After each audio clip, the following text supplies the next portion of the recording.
Hello mga ka-BJs, good morning. So ngayon, nandito tayo ngayon sa pating kakahuyan or yan. Kasi magko-compose tayo. So ang kailangan natin is mga dahon. Yan. Yan. So ito, na dahon. Lalagyan natin yan dyan. Then tatabunan natin ito ng lupa. Compose natin ito.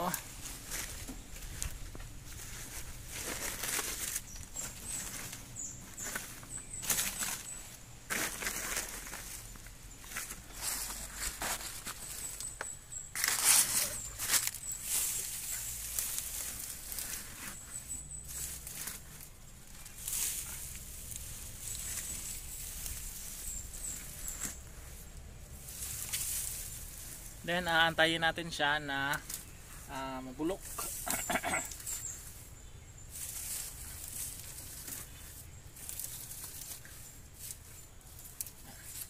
So, dyan muna natin siya ilalagay. Lalagyan natin siya ng lupa.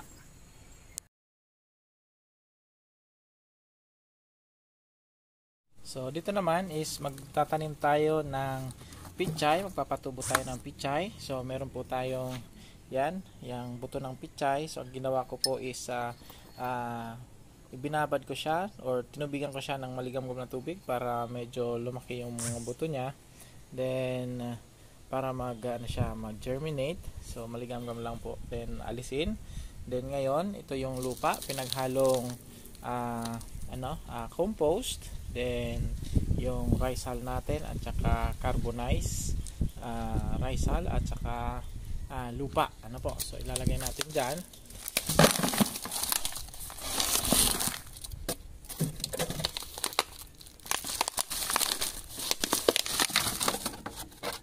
Then dito natin siya patutubuin. Tapos didiligan natin to ng organic matter like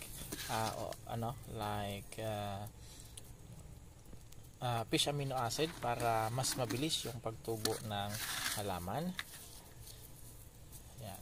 So then ilalagay natin itong ating pichay dito. So after ilang days makikita natin siya kung tutubo or ano ang mangyayari sa kanya. Ano po? Okay.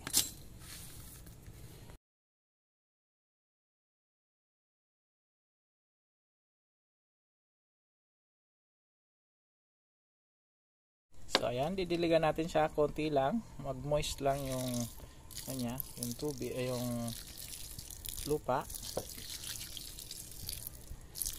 Then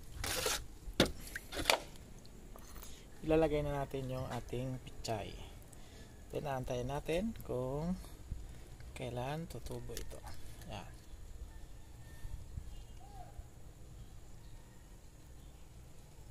Then pagka tumubo siya, pwede namang transplant natin sa maraming container. Then kung gusto naman nating medyo malawak sa sa plants or sa plant natin ilalagay. So ito ay matipid kasi ito yung gamit natin, lumang balde. Yan, so ililipat natin to dito sa mga container na ito. Okay, so aantayin natin na tumubo muna siya. Okay, so ayan mga ka-BGs, hanggang dito na lang ang video natin ito. So yan, so ito yung assignment natin for the second week of ating BG Eskwela sa East West. Okay, so bye bye.